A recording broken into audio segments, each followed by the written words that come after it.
Up today, live in Las Vegas at CES, we are thrilled to welcome Deb Golden, the U.S. Chief Innovation Officer at Deloitte. With decades of experience driving transformative change, Deb's visionary approach to innovation is shaping industries and redefining possibilities. Deb, so great to see you today. Thank you. Thank you for having me. Absolutely. I've been always fascinated with the business of consulting at the level of Deloitte because companies like yours have really done a great job at solidifying yourselves in the C-suite, largely by being connected to business results. So if I look at a lot of the ad agencies, many of which are here at CES, I think there has been sort of a predisposition for ad agencies to lean into like vanity metrics, like whether it's impressions or winning awards at Cannes Lions. And I feel like companies like Deloitte are like, no, we understand what drives shareholder value. We're going to stick to that. We're going to drive it. How are you able to do that as a company at scale? Because I just know there's only so many people who can do that well. Like how do you build a business around that?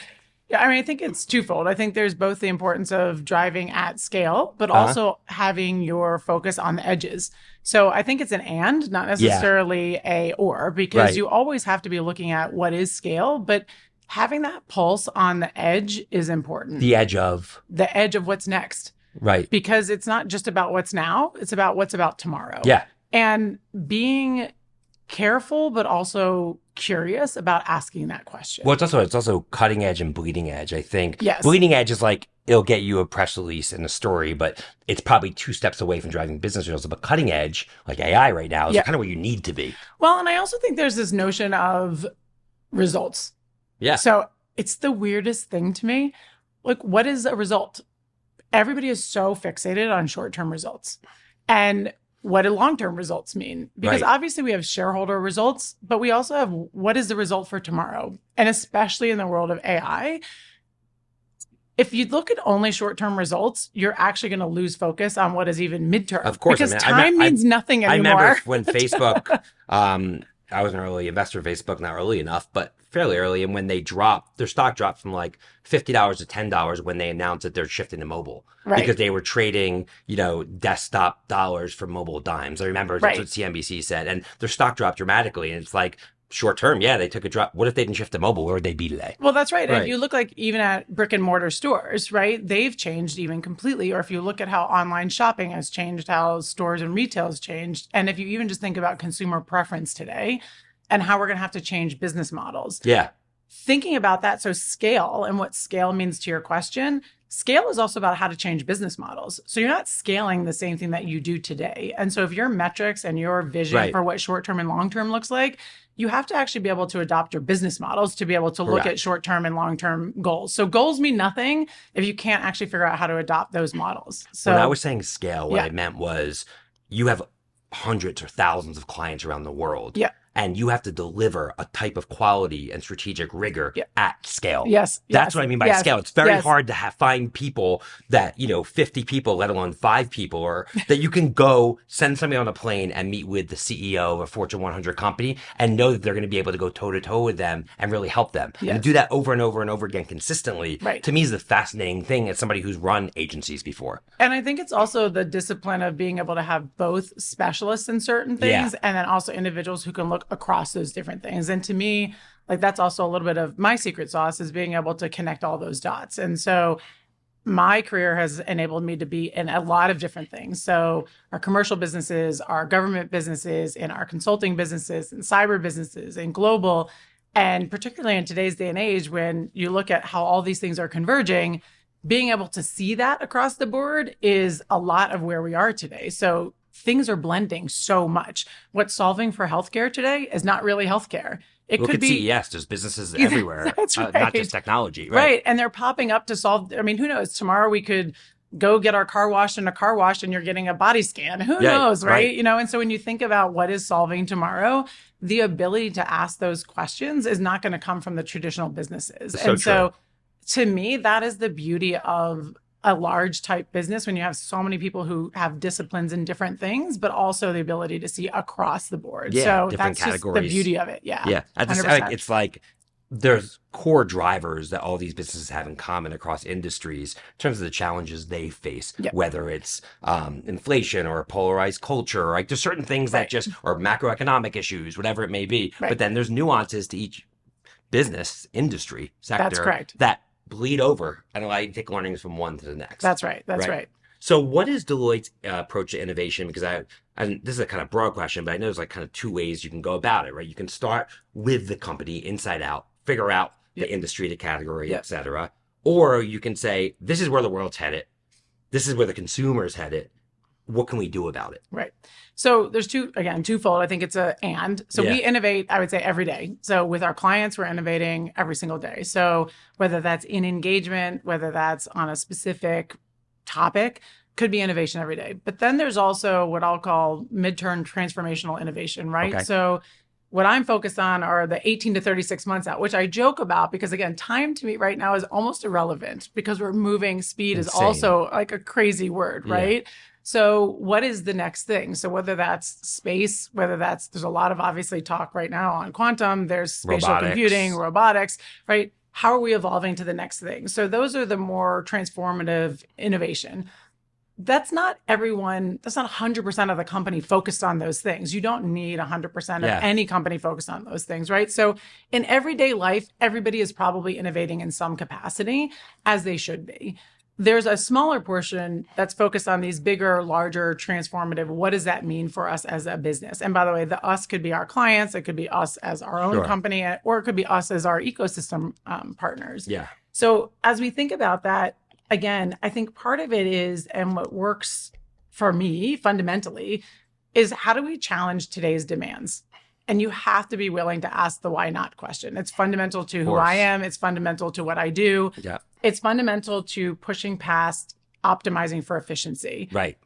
I think AI and what I believe is an over pivot on optimization is table stakes, right? So AI has proven to us that we have to focus on operational efficiency, right? We know automation. That. Right. Yep.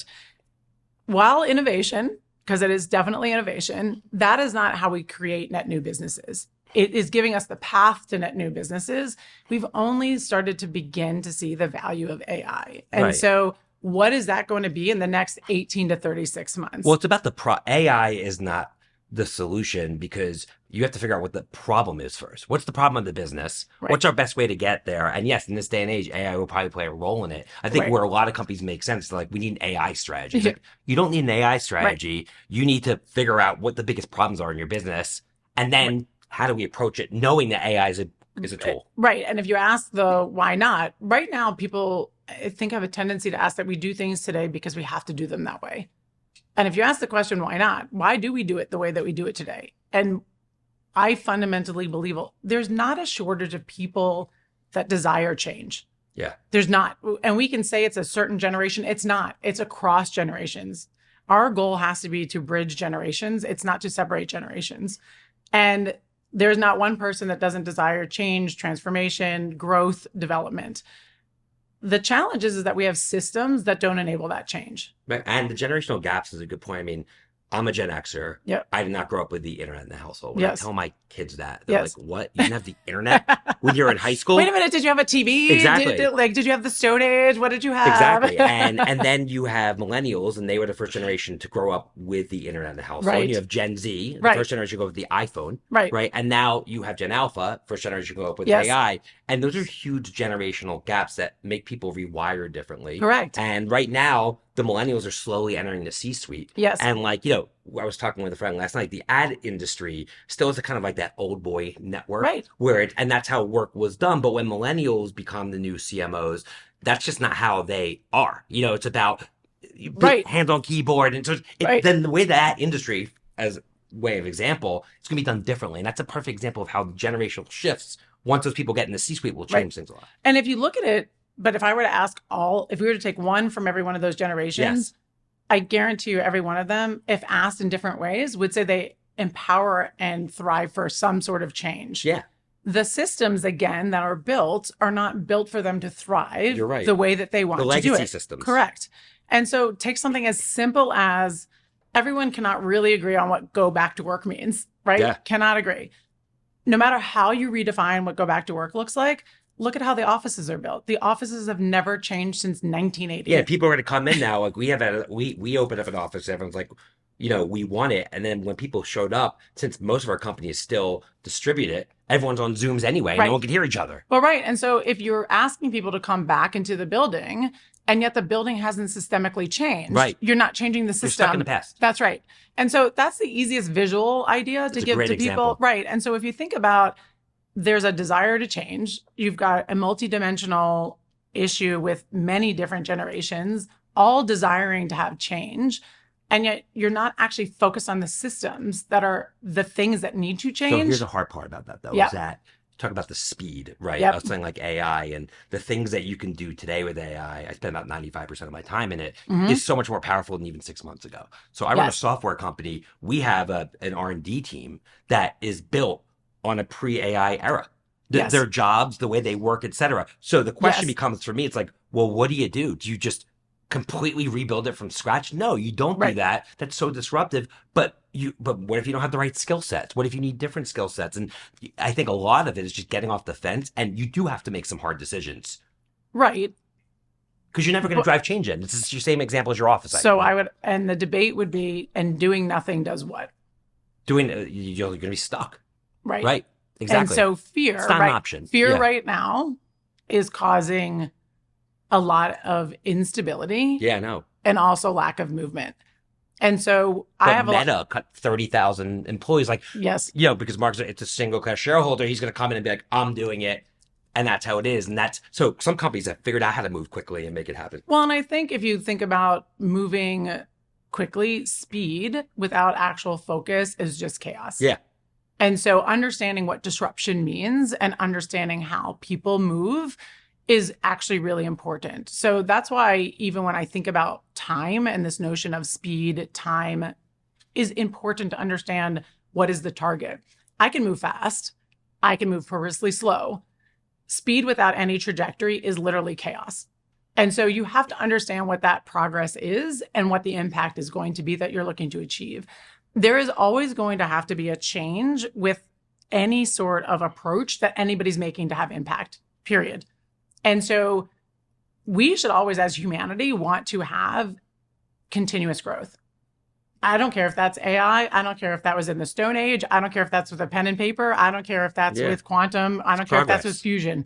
Right. That is who we are as humanity. Yep. We evolve. Yep. And so when you think about what that is it scary? Of course it is, because you don't know what it is. And a lot of people just have fear. Like when the printing press came, everyone That's was right. fearful. And, when the That's right. automobile replaced a horse and carriage, it That's got rid right. of jobs. That's right. Yeah. And I think now what it is you just have so many individuals with different generations that have very different characteristics about how they address things like Yes. change, like fear, Speed. like hope, like speed. And I think instead of looking at it as, I look at it as like, I wake up every single day and I say, I hope I can have some impact on the world, and I hope the world can have some impact on me. And we need to adopt that and learn from everyone around us, knowing that that uncertainty is also an opportunity. Yeah. And if we can do that, that doesn't mean that it's going to be easy. Of course, it's not going to be easy.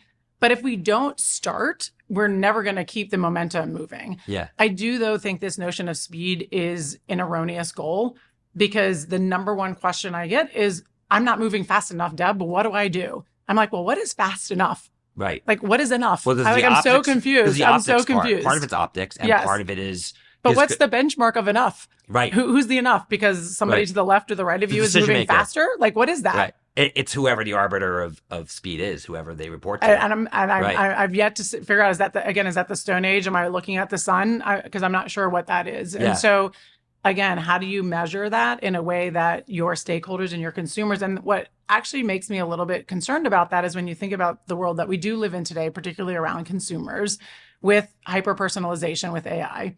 I don't know about you, but you walk around and you see the happy button. I call them the happy buttons. So everywhere you go, there's are you satisfied with something? Yeah. So whether it's you're online, are you satisfied? Or at the Are you airport, at the right. airport? Yeah. Are you at the doctor's? I'm coming out of the bathroom at the And that's the airport, business and that it's like, are you we're in that happy? business at Suzy. That's what Right, we do. Yeah. right. Are you happy? And I don't know. I'm walking out of the airport, and it's like, are you happy? It's like, I don't know. But again, think about your back end systems.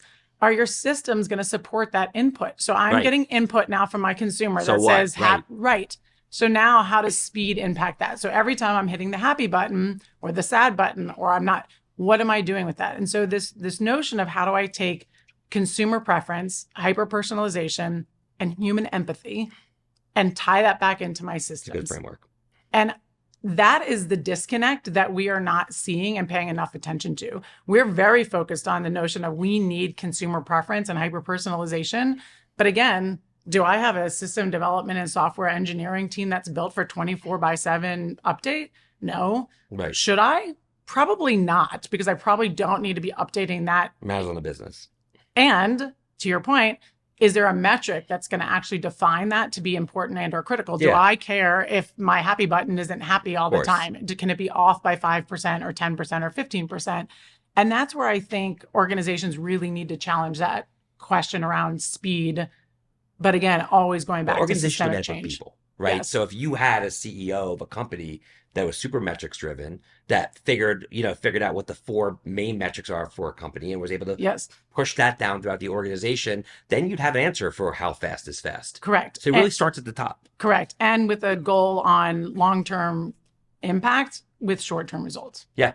Or I mean, some companies can afford to go the route Facebook went. Other companies might not have that type of patience with their shareholders, or like, and of course, and it's not. I'm not saying it's good to be shareholder driven, but ultimately there's a board of directors and they dictate. We all respond to somebody. Exactly. We all respond to somebody, and understanding what that impact is and understanding how to drive to that impact is going to be critical. Period. So let's talk about Deloitte a little bit. What do you see as Deloitte's role with its customers, right? And then what is your role as Chief Innovation Officer to help, I guess, round out that offering? Yeah, I mean, obviously always looking to make a difference with all these shifts. I mean, we're here to serve our clients as with anybody in a customer service oriented organization. What's a common use case? Like, why would a company hire Deloitte? We're all over the board. I mean, obviously we serve from an audit, tax, consulting, advisory perspective. So, I mean, that is a wide breadth, as you might imagine. And so being able to do that, I think, puts us in a very unique position to be able to do both audit and tax services at the same time, being able to provide consulting and advisory capabilities. And the reason I love that about what we can provide is our clients have such a myriad of complex issues that they can be traversing many different things and not know what they even need at any given point in time. So if they're looking at net new businesses and say they're getting into a new business or they're transforming, and let's say they are looking at us for digital transformation, and they're doing something all of a sudden now globally that was once in the US. Well, what's the tax implication? Okay, hold on a minute. Let me go get you the tax person. And I can go get global businesses doing. I mean, having the connective tissue to a company's P&L and balance sheet allows you to really understand things in a way that other people just don't. The beauty of having the ecosystem, both internally and externally, is, I think, a invisible value that, particularly, again, in today's day and age, how we solve problems historically has been very siloed. Meaning, I don't just mean like a individual Deloitte or a competitor perspective. People used to solve problems inside their own 4 walls. And in today's day and age, problems are solved as an ecosystem now. Yeah. The fact that not only can Deloitte do that within ourselves across the board, the ecosystem that we share with our ecosystems and alliances partners, with our academic partners, with our broader, even candidly, our competitor sets and our other clients is massive. So being able to do that. So, one of the things I am working on are these flywheel events. So when you think about academic research, so things like quantum computing. Yeah.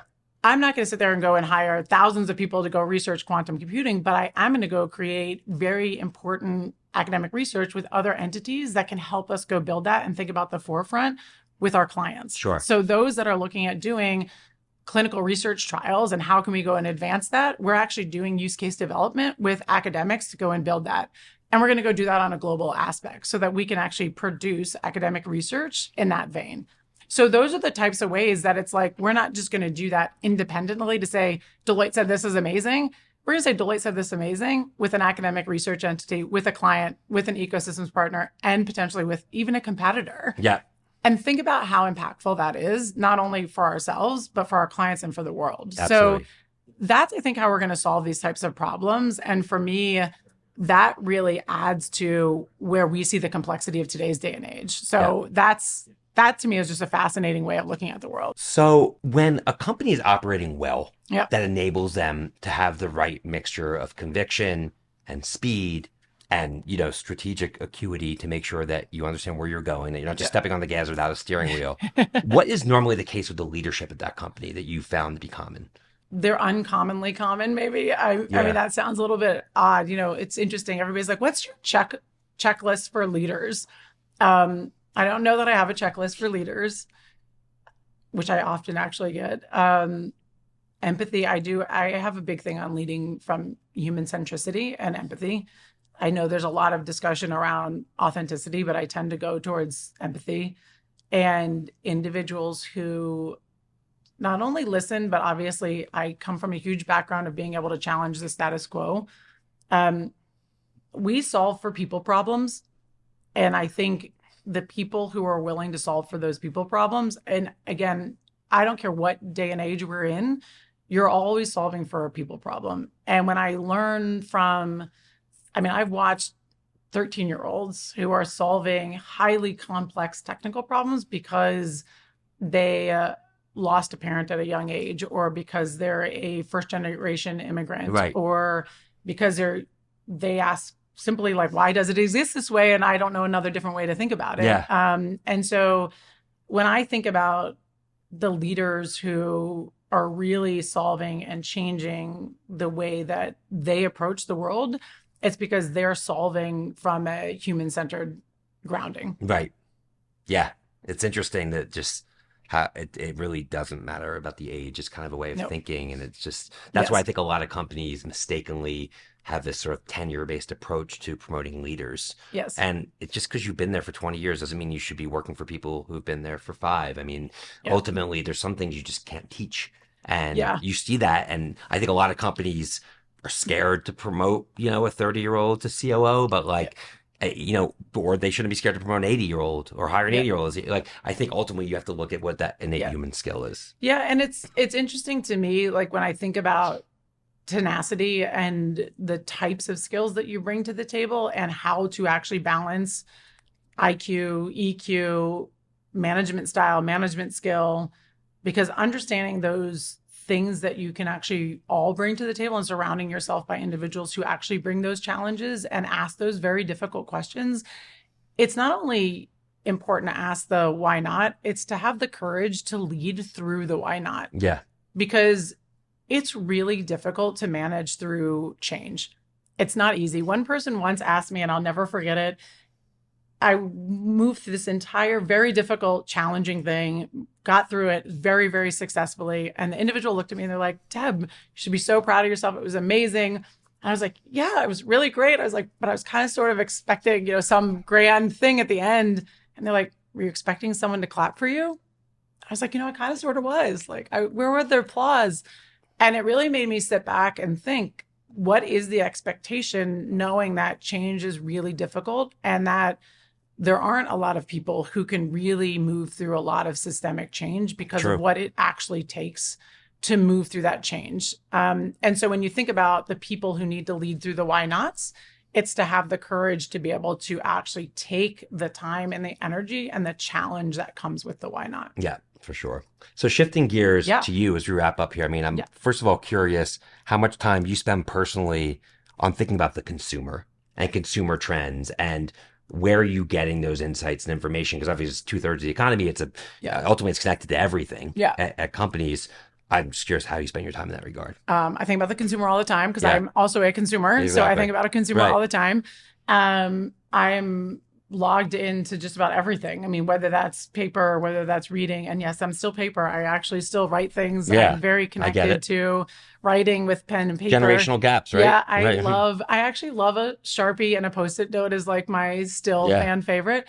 But I'm also connected. I love data and automation. So I am typically connected actually to automation on everything that's wearable. But then I also I've created my own LLMs for my data analytics for my health. Yeah, I do the same thing. Yep. So I'm very, very connected and very aware.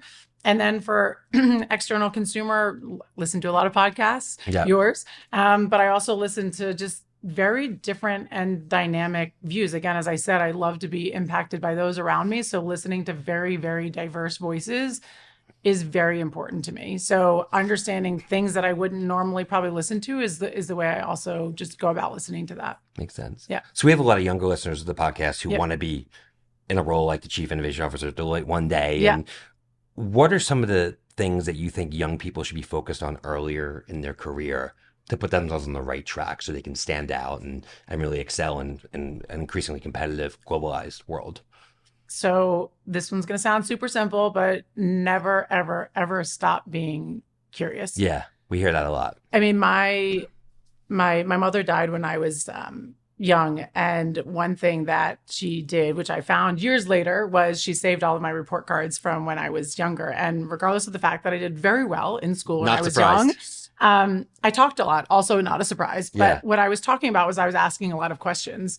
And my mother always wrote, because you always had to sign, even if you did well in school, you had to sign the report cards back then. And she would always write, because the teacher would be like, Deb likes to ask a lot of questions.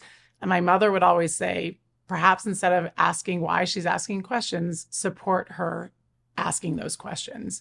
And every year she asked that from literally like 2 through 9. I mean, it's amazing to be able to have that memory. It is. And so I would say not only be curious, but surround yourself by people who challenge you every single day to sustain that curiosity. And to this day, I surround myself by a core group of people who are not only happy to be around me, but challenge me to be true to who I am and actually really embrace the fact of my curiosity and really push me to continue to want to excel. Yeah, to embrace your strengths. Yes. Awesome. Well, we always wrap up the podcast by asking if there's a mantra or saying that's got your professional career. You just shared some, but is there anything else that comes to mind? Biggest one for me is being willing to lose in order to win. Yeah. That's huge. It's like, again, the thing about innovation as well, specifically, you have got to fail more than you win. I mean, 100%, you are actually not innovating if you're not failing. And a lot of people say that, oh yeah, we do that. We're in a fail culture. We actually really aren't. And so you really have to understand what that failure is and realizing it is a very different mindset. And I live a lot by sports culture. Me it's too. a lot of what I live behind. And so if you think about a lot of how people become very elite in their sports culture, they really do fail a lot at what they do, but they also surround themselves by a lot of things that have nothing to do with sports. They do a lot of other things around nutrition, around sports psychology, around other ways to actually build their mind, build their body, build their entity, and build their downtime. Yeah. And so when you think about all those things and how to actually build and grow, they're also losing a lot of other things before they're actually winning. And so when you think about that mindset, you can say it a lot, but you actually have to go and live it as well. And so understanding how to do that and understanding it may take you 15 times of doing something, failing at it, recovering very quickly. And then when you get that win, understanding why you won that and then moving on to the next one. So that is the biggest thing for me. And I really honestly thrive around doing that. Awesome. Yeah. Well, this has been such a great chat. And Thank you. Thanks for taking time out of your busy schedule here at CES. Thank you. To for tell me having about all the great work you're doing at Deloitte. And I can't wait appreciate to it. see what's next for you. So on behalf of Suzy and I, team, thanks again to the great Deb Golden, U.S. Chief Innovation Officer for Deloitte, for joining us today. Be sure to subscribe, rate, and review the Speed of Culture podcast on your favorite podcast platform. Till next time, see you soon. Take care. Bye-bye. The Speed of Culture is brought to you by Suzy as part of the Adweek Podcast Network and AGAS Creator Network. You can listen and subscribe to all Adweek's podcasts by visiting adweek.com/podcasts. To find out more about Suzy, head to suzy.com. And make sure to search for The Speed of Culture in Apple Podcasts, Spotify, or anywhere else podcasts are found. Click follow so you don't miss out on any future episodes. On behalf of the team here at Suzy, thanks for listening.